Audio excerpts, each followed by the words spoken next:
There is something that is strangely appropriate about starting a new Minecraft world while talking about mysteries. At the moment, I have no idea what's around me. I can see the immediate area, of course. There's a few trees, some hills. There could be a cave opening somewhere nearby. But beyond that, this world is mostly unknown to me.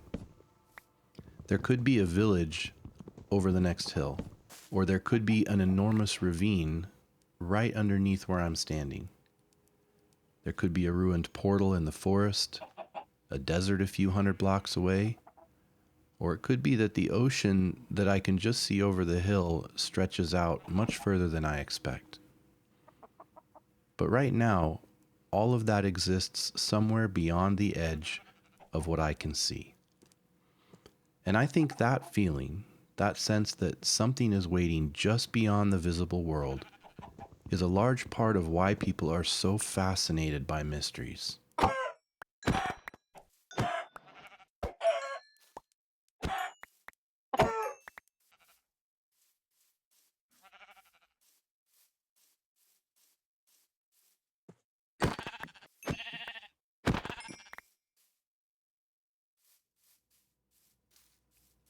So, for the first episode of this channel, I thought it would be fitting to talk about that fascination. Why do we care so much about unexplained things? Why are we drawn to strange manuscripts or lost places, unidentified objects, puzzles, anomalies, or any event that doesn't fit neatly into the world as we understand it? That's more or less what this channel is going to be about. We're going to explore why a question sometimes holds our attention more powerfully than an answer. I'm going to play Minecraft, usually fairly slowly, calmly, and talk about subjects that I find interesting, and I hope you will too. Many of those subjects will likely be mysteries. Some will be historical or scientific. Some might involve strange events or unusual people, maybe forgotten ideas or statistical outliers, really anything that sits just outside the normal boundaries of everyday life. Now, the goal here is not to prove that each mystery has an extraordinary explanation. It's not to be clickbaity. Usually the ordinary explanation is the correct one. So the goal here is just simply to spend some time with interesting questions, to look at what we know, what we don't know, why certain mysteries continue to stay with us and capture our attention. But before I get into any specific cases, I wanted to begin with the mystery of mysteries themselves. Why do we enjoy them so much? I suppose the obvious answer is curiosity. Human beings are by nature curious creatures. We want to know what's behind that closed door or what's buried underneath the ground. Even something as simple as going fishing is really a treasure hunt. What are you going to catch? Could be nothing, could be something amazing. People dig underground, people search caves, people search for shipwrecks. And because we are fascinated with mysteries, we want to know why someone disappeared, how an ancient structure was built, who wrote an anonymous document. When we encounter a gap in our understanding, there's a part of the mind that immediately wants to fill it. It's almost automatic. And even very small mysteries can have this effect. If you're at home and you hear a noise in the other room, you immediately wonder what caused it, and your brain starts trying to fill in the gaps. If you see that something in your house has been moved, you try to remember who might have moved it. How did it get there? Did I do it? Was it a family member? If you see a light in the sky, even before you consciously decide to investigate it, your brain begins producing possibilities. Is it an airplane or a satellite? Maybe it's a drone? Could it be a meteor? Or maybe it's just a smudge on the window or something reflected. The gap between seeing and understanding creates this kind of mental tension. A question has been opened, and our brain wants to close it. That tension is one of the basic engines of curiosity. A mystery is, in a sense, unfinished information. We have enough pieces to recognize that there is a picture, but not enough pieces to see the whole thing or to complete the picture. And our mind does not always enjoy leaving a picture unfinished. That might also explain why mysteries can become so absorbing. Once a person begins investigating one, it can be difficult to stop, because every answer seems to create another question. Every document leads to another document. Every theory seems to explain one detail, but creates problems somewhere else. And eventually, you may find yourself reading a 20-year-old academic paper at 2 a.m. because one footnote mentioned an obscure medieval librarian who might have owned a book 400 years ago. Or maybe that's just me. But I suspect most people have experienced some version of that. You begin with one simple question. Then you follow a link. Then another. And before long, you're in an entirely different part of history, science, or culture than where you started. You've gone down the proverbial rabbit hole. Mysteries create these kind of paths. They invite this kind of movement. And even when the final destination remains uncertain, that journey can be very rewarding. And that's important, because many mysteries do not have satisfying endings. Some mysteries remain unresolved because evidence has been lost. Some involve events that happened so long ago that the people who knew the truth are no longer with us. Some mysteries have technically been solved, but the solution's not very dramatic, and so it doesn't overcome the more exciting versions of the story that continue to persist. And then there's some questions that are just beyond our current ability to answer. That can be frustrating. But it also is strangely appealing. When you solve a problem, or you solve a mystery, or you answer a question, then it just becomes information. It just gets relegated to the same place as all other information in your brain. And you often just forget about it. But an unsolved problem remains this place that you can keep going back to. You can keep visiting it. Other people can return to it. New generations can examine the evidence. New technology can be applied. Old assumptions can be questioned. A mystery remains open. And open things tend to leave room for imagination. And that's key here.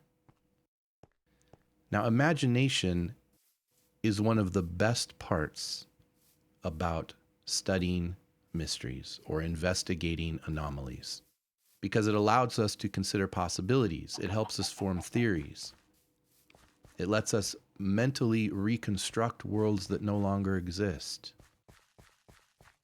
For instance, if we're studying an ancient manuscript, imagination helps us picture the person who created it. Where are they sitting? What kind of room were they in? Was the manuscript serious work or a private notebook? Maybe an artistic project or religious text? Was it a practical guide or journal? It might even just be a joke. Some things are created with no real purpose, maybe for humor, or it could just be a complete hoax. Did the author even expect other people to read it? Were they writing for an audience? Or were they only just writing for themselves and never really expected it to be discovered or read by others? Those questions are valuable. They bring the past to life. Imagination helps fill in the gaps to those questions. Imagination is one of the best parts about investigating mysteries and anomalies and unexplained events. We don't use our imagination near enough, and this gives us an opportunity to do so. But imagination can also be one of the most dangerous parts of investigating mysteries. Because imagination can also quietly transform a possibility, a theory, a hypothesis, into an actual belief. A theory begins as something that might be true, but then after it's been repeated often enough, it starts to feel true.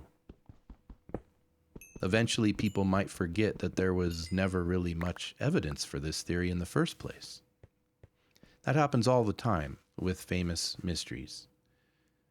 There could be a little detail that's misunderstood. You could have a quotation that's repeated without context, or maybe is attributed to someone who never said it. A dramatic interpretation of something usually becomes more popular than a cautious one. And then over time, that story becomes the stranger, more interesting, and more confident theory, but usually it's less accurate. That's one of the reasons with this channel I want the tone to stay calm.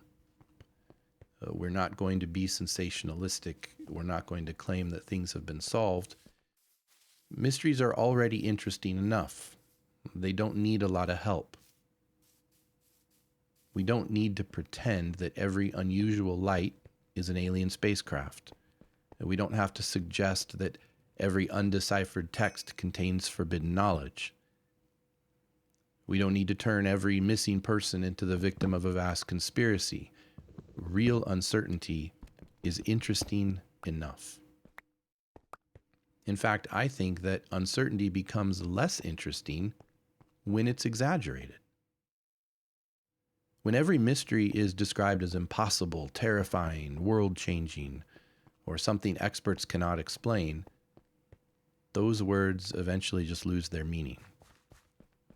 You know, it's the saying, if everything's special, then nothing is, right? Most mysteries are not impossible. They're simply unresolved. And those aren't the same thing. There could be several reasonable explanations. And there may be one explanation that's much more likely than all the others. We might even have a fairly good idea of what happened while still lacking enough evidence to be completely certain. And that's often the actual shape of a mystery. It's not a blank space with no explanation. It's more like a foggy landscape where some paths are clearer than others. And part of the enjoyment comes from comparing those paths. What evidence supports this explanation?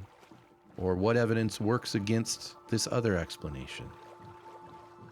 Are we dealing here with something that's genuinely unusual?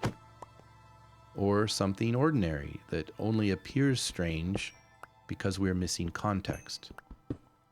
That question comes up again and again. Let's talk about context. Context is remarkably powerful. If you find an object in the wrong place, it can appear mysterious even if it's not.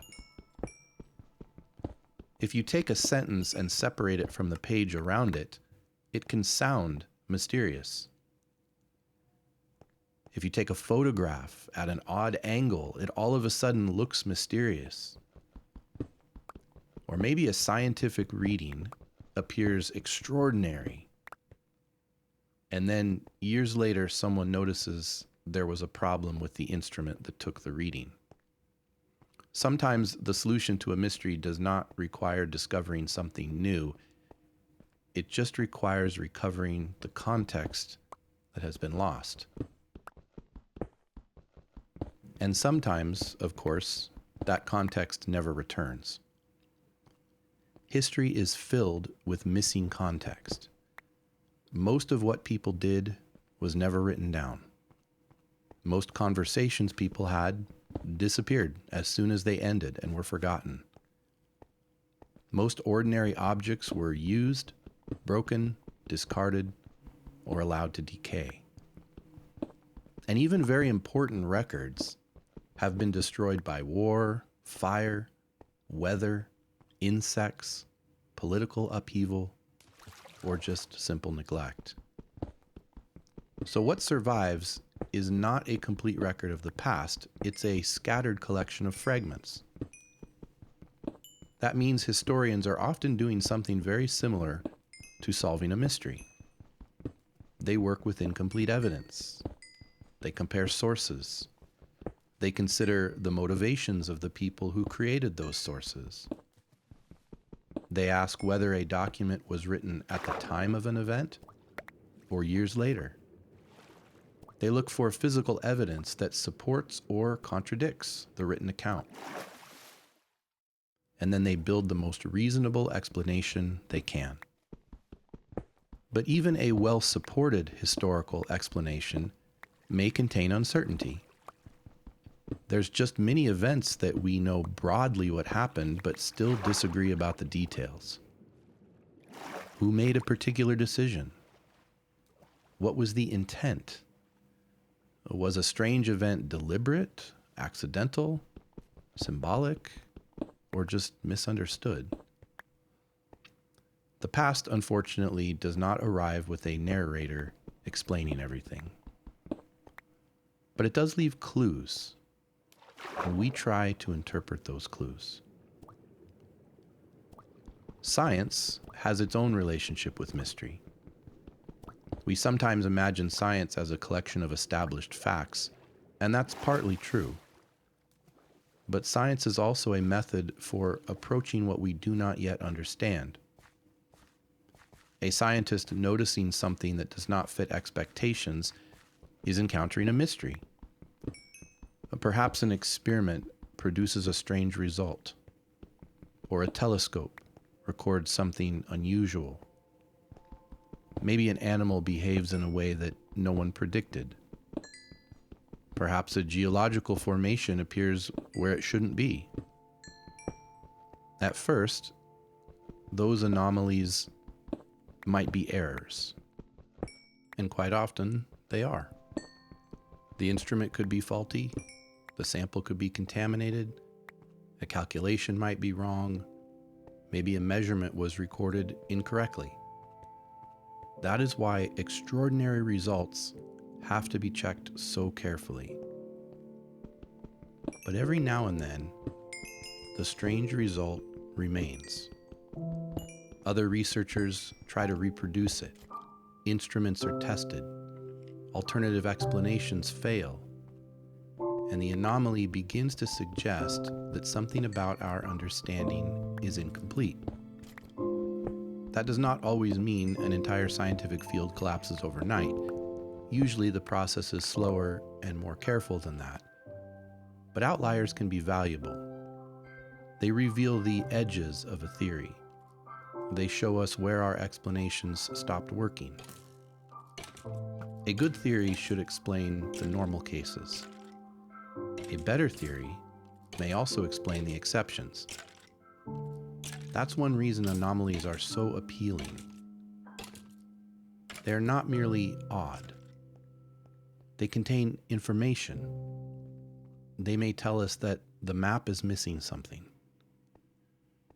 Of course, not every outlier is meaningful. If you measure enough things, you'll eventually encounter strange results just by chance. A rare event is not necessarily an impossible event, and an unlikely coincidence is still just a coincidence.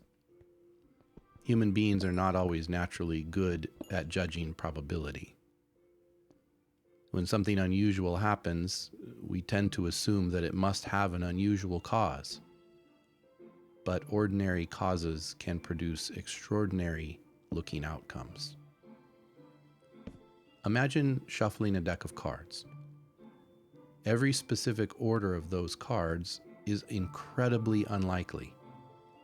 The exact arrangement you produce may never have appeared before in all of human history.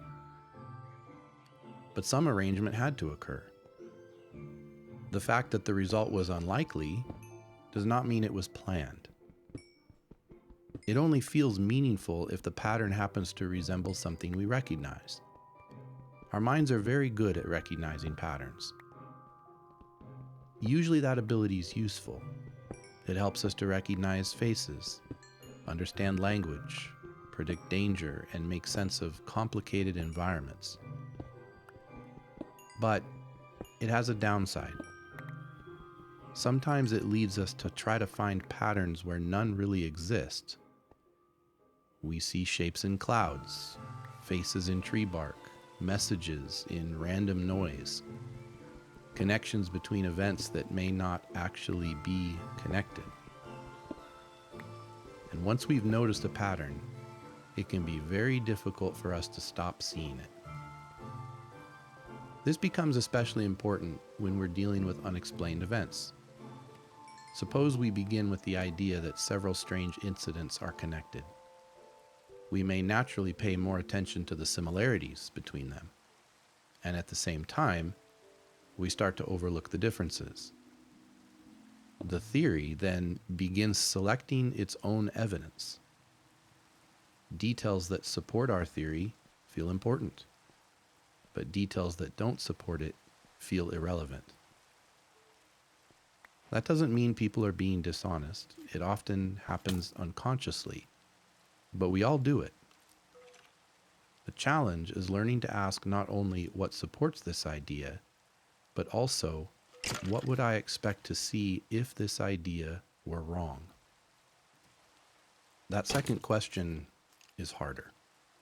It asks us to work against our own preferred explanation. But it is one of the most useful habits in any investigation. There's a difference between being curious and wanting a particular answer to be true. Curiosity asks, what happened? But belief sometimes asks, how can I prove that my explanation happened? Those two questions may look similar at first, but they lead in very different directions. The first allows the evidence to change the conclusion.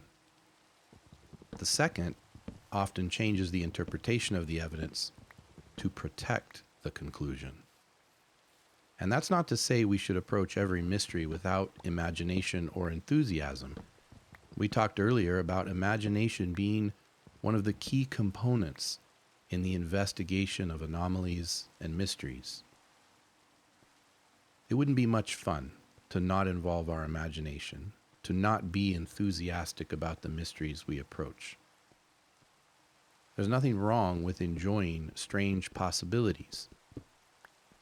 It's interesting to wonder whether an undeciphered manuscript contains a lost language, or to imagine an unknown civilization, an undiscovered natural phenomenon, or a historical secret preserved by accident. The problem only comes when we forget the distance between an interesting possibility and a supported explanation. We can entertain an idea without accepting it. We can say, that would be fascinating, but then ask, what evidence would we need? I think that balance is where mysteries become the most enjoyable.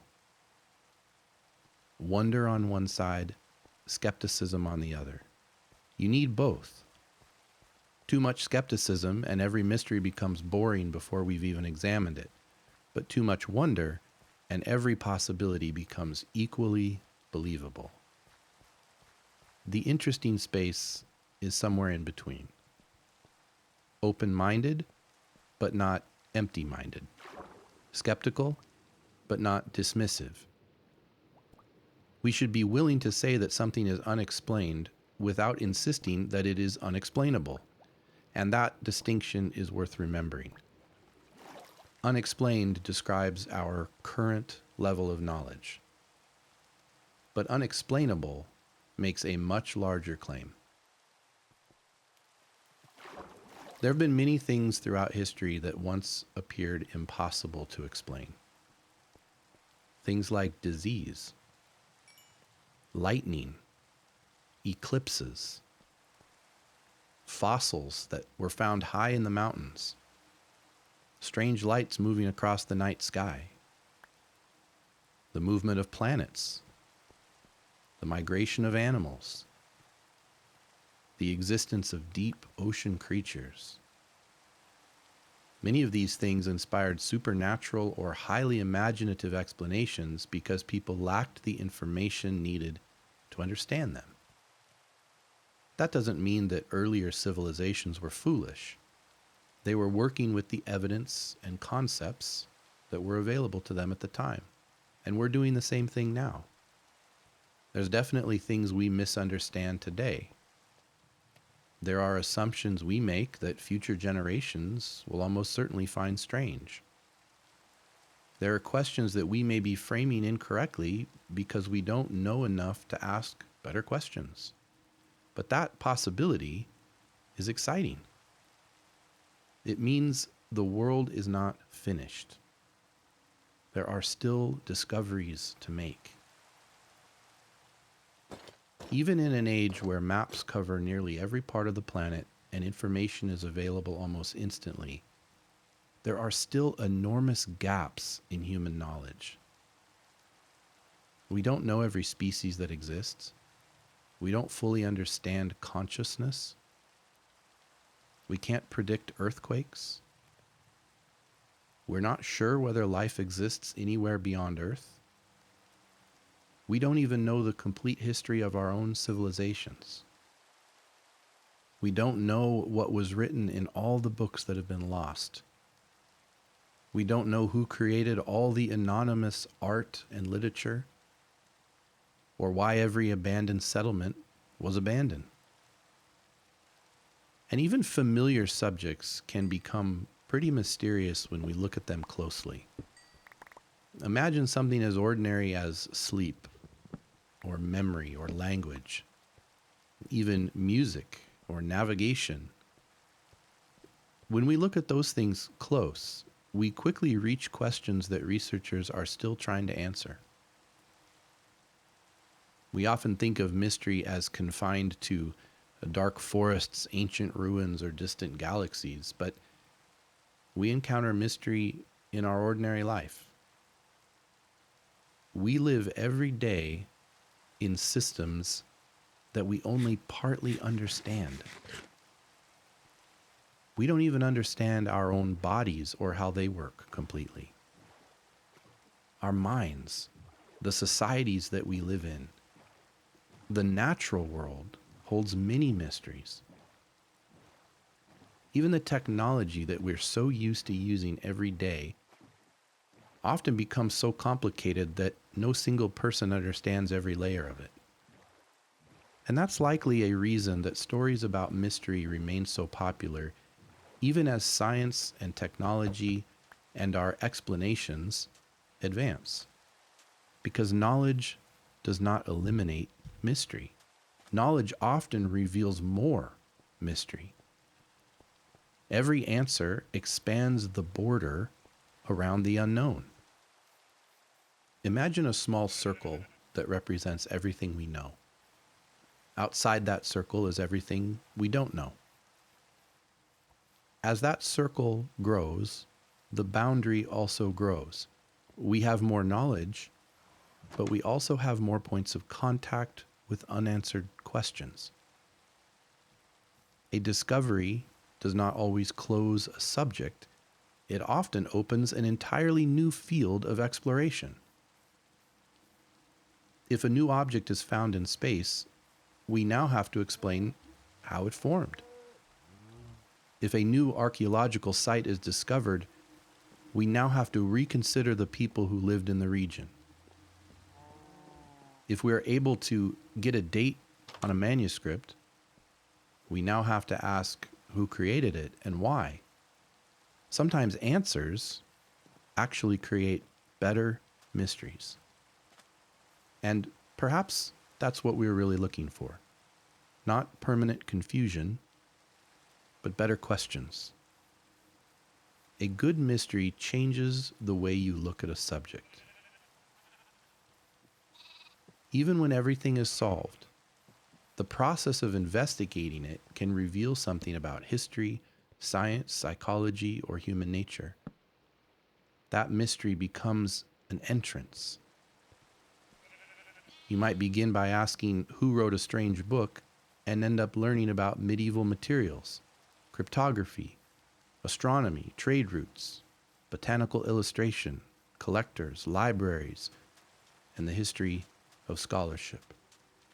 The answer to the original question may remain unknown, but in the process of investigating, you now understand far more than you did before. That is definitely not failure. Sometimes the most valuable part of an investigation is everything you discover around the missing answer. And that's one of the main ideas behind what I would like to do with this channel.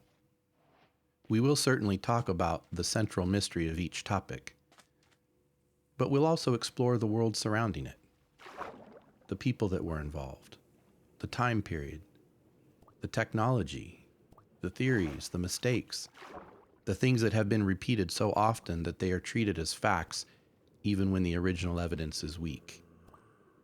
And hopefully, by the end, we'll have a clearer view of that subject. Not necessarily found a final answer to the mystery, but hopefully created a better map. And I suppose that's what makes Minecraft a reasonable background for these conversations to me. Minecraft is mostly about gradually turning the unknown into the known. When you start a new world, like we're doing here, everything is unexplored. You have to gather basic materials, build a shelter. You begin creating paths, learning where there are useful places. And over time, a landscape that once felt mysterious becomes familiar. You know where the village is. You know which cave connects to your mine. You know where you left your boat. Hopefully, that's always an ongoing problem. But then eventually you travel a little further. The familiar world ends. The map becomes blank again. You find another mountain range, another ocean, another cave, another structure. The edge of the known world moves outward. And that circle is satisfying. Often, at least for me, when I stop playing a game, I have solved all the problems. I've done all the tasks. There's not much left to do. The mystery is what keeps it fresh, keeps it interesting. The exploration is what keeps you in the game. That cycle is satisfying, exploring, understanding, building, exploring again. There's no single moment where the entire world becomes complete. There's always somewhere else to go. That's why games like Minecraft are appealing. It's an open world. There's always more left to explore. You never really complete the game. And real curiosity works in much the same way. We learn enough to be comfortable, but then something doesn't fit. A strange detail appears, a contradiction, an exception, a piece of evidence that seems to belong to a different picture. And suddenly, the edge of the map moves again. Mysteries also give us a chance to think about how we respond to uncertainty. Some people find uncertainty exciting, but others find it very uncomfortable. Most of us probably experience both reactions depending on the situation. A historical mystery can be enjoyable because the uncertainty is distant and safe. It's not directly affecting us. But a mystery affecting our own life may be much harder to tolerate. When the answer matters personally, we may rush toward certainty, any certainty. Even a weak explanation can feel better than no explanation at all. That tendency helps explain why confident stories spread so easily. A person who says, "Here is exactly what happened," may sound more persuasive than someone who says, "Here are the possibilities, but the evidence is incomplete." The second person may be more accurate, but the first provides closure. And closure is emotionally satisfying. But there's a kind of courage in allowing a question to remain open, in saying, "I don't know." Not forever, not as an excuse to stop looking, but as an honest description of where the evidence currently leads. "I do not know" can be the beginning of an investigation. It leaves the door open. False certainty closes that door. Once we decide we already understand something, we stop noticing details that might challenge us. So, this channel will probably contain a fair amount of uncertainty. There will be cases where one explanation appears much stronger than the others. There will be cases where several explanations remain plausible. There may be stories that are widely called mysteries, even though researchers have probably solved most of what happened. And there will be a few subjects where the evidence leads almost nowhere. I will try to be very clear about the difference. I also, though, want to avoid treating every subject as though it is equally important.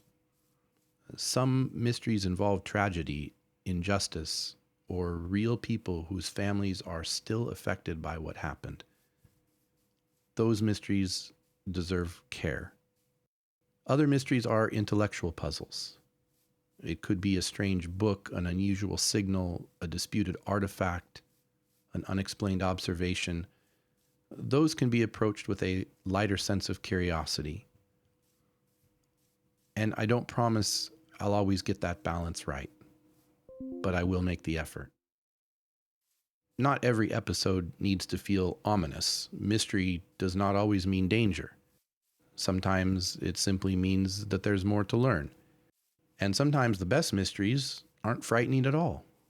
They're beautiful, like a pattern in the stars, or an animal migration that no one fully understands, a piece of music with an uncertain origin, an ancient object whose purpose has been completely forgotten, maybe a natural formation that looks almost artificial, or a mathematical pattern appearing somewhere unexpected. These things remind us that the world is larger and stranger than our daily routines suggest. Most days we move through very familiar spaces. We use the same roads. We move through the same rooms. We look at the same screens. We do the same tasks. Mysteries interrupt that familiarity. They remind us that beneath the ordinary surface of life, there are stories stretching backward for centuries and questions stretching outward across the universe. A book in a library may contain writing that no one can read. A radio telescope may detect a signal that never repeats. A ship may be found without a clear explanation for what happened to its crew. A set of footprints may change what we thought we knew about when people arrived in a region. A forgotten photograph may identify someone who had remained anonymous for generations. The world is constantly producing fragments, and most of those fragments pass unnoticed. But some fragments become clues, and a very small number become mysteries that hold people's attention for decades. Why those particular mysteries? That's another great question. It's not always because they're the most important. Sometimes they simply have the right combination of elements. Maybe they have enough evidence to investigate, or not enough evidence to settle the question.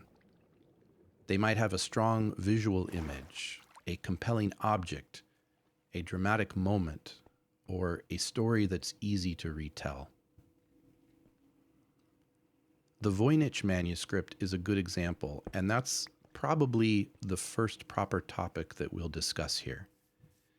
It is a real physical book. It's old. It's filled with unknown writing and strange illustrations. Experts have studied it for years, but no proposed solution has gained general acceptance. That combination is almost perfectly designed to attract curiosity. There's something to look at, something to analyze, something that appears meaningful, and something important that remains missing: the ability to read it. But even with a subject like that, the mystery is much more interesting when we resist the temptation to make it stranger than it actually is. The manuscript does not need to be an alien encyclopedia, a magical text, or the work of a lost civilization. It might be, although some of those possibilities are far less likely than others. But the truth could be far more human. It might be a private system or a specialized text. It could be a failed experiment or a specially constructed language. There's the possibility it's a medical or philosophical work. And of course, it always just could be an elaborate hoax. Maybe it's something that doesn't even fit neatly into any modern category. But whatever the answer is, someone made it. Someone prepared the pages. Someone mixed the ink. Someone drew the strange illustrations. And someone sat down and filled page after page after page with writing. That human act might be more interesting than the most dramatic theory, because there was a purpose, even if we no longer understand it. That gap between their intention and our understanding is where the mystery lives. And perhaps that's true of many historical mysteries. They begin as ordinary actions.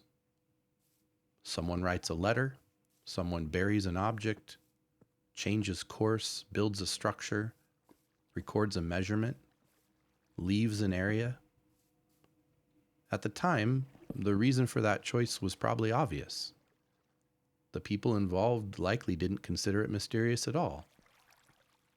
The mystery is created later, when the explanation disappears, but the evidence remains. We inherit the action without the intention, the effect without the cause, the object without the instructions. And then we try to reconstruct what was once common knowledge. There's something very humbling about that. Our own world feels like it's thoroughly documented. We take photographs constantly. We save messages. We record video. We store enormous amounts of information. And yet, context can disappear surprisingly quickly. Even now, files can be lost, websites can vanish, formats become obsolete, accounts get deleted, people forget passwords, names separate from photographs, objects lose their labels. Future historians will have access to more information about us than about any earlier civilization. But they may also face oceans of disconnected material. They may find records without understanding which ones mattered, or encounter jokes, fictional stories, automated text, advertisements, games, and even deliberate misinformation, all mixed together with genuine accounts. Perhaps some ordinary object from our time will become a famous mystery centuries from now. People may build elaborate theories around something that we would recognize immediately, and there would be no way for us to tell them that they were overthinking it. That possibility makes me a little more cautious when looking at the past. The people who lived before us were not characters in a mystery story. They were people navigating ordinary lives. They made mistakes. They joked. They experimented. They copied one another.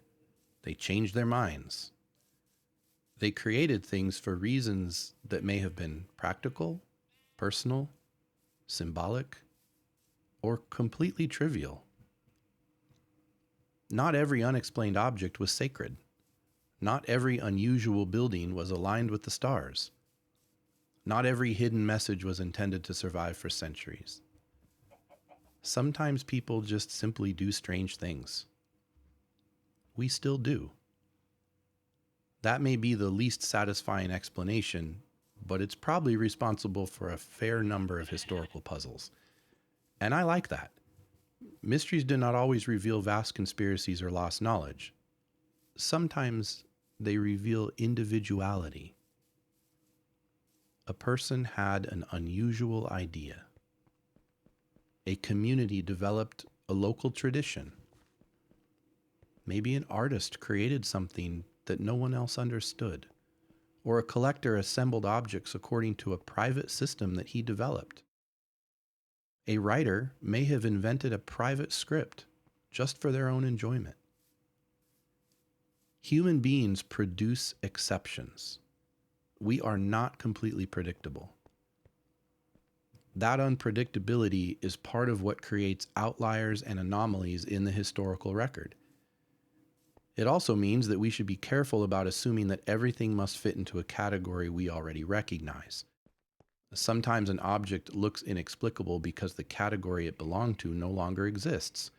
Maybe the practice disappeared, or the community dissolved, the language died, or that particular tradition was never recorded.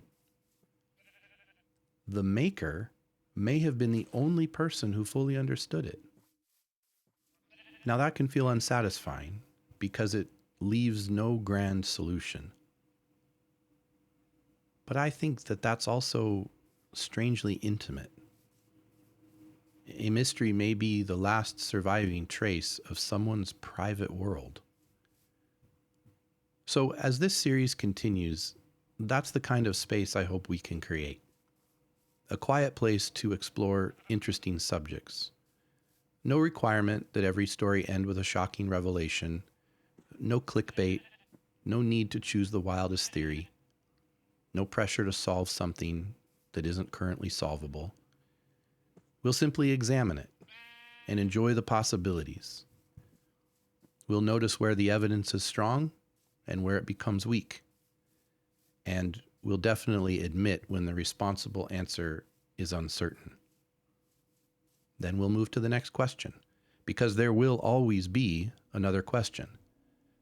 And that's perhaps the real reason mysteries endure.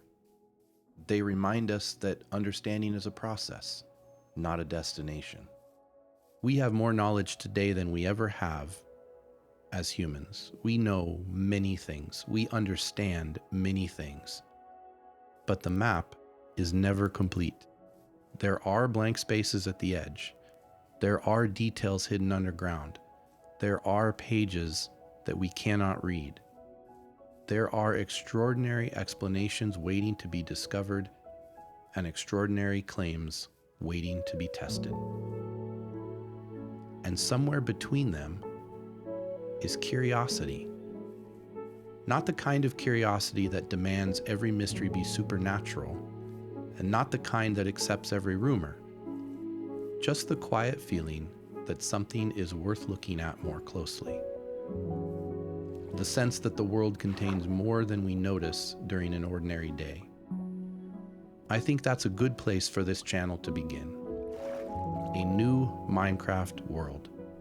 A mostly blank map. A few basic tools. And a long list of interesting things to talk about. Now that I've found a good spot, I'm going to work on establishing a shelter. But in the next episode, we'll begin with a specific mystery.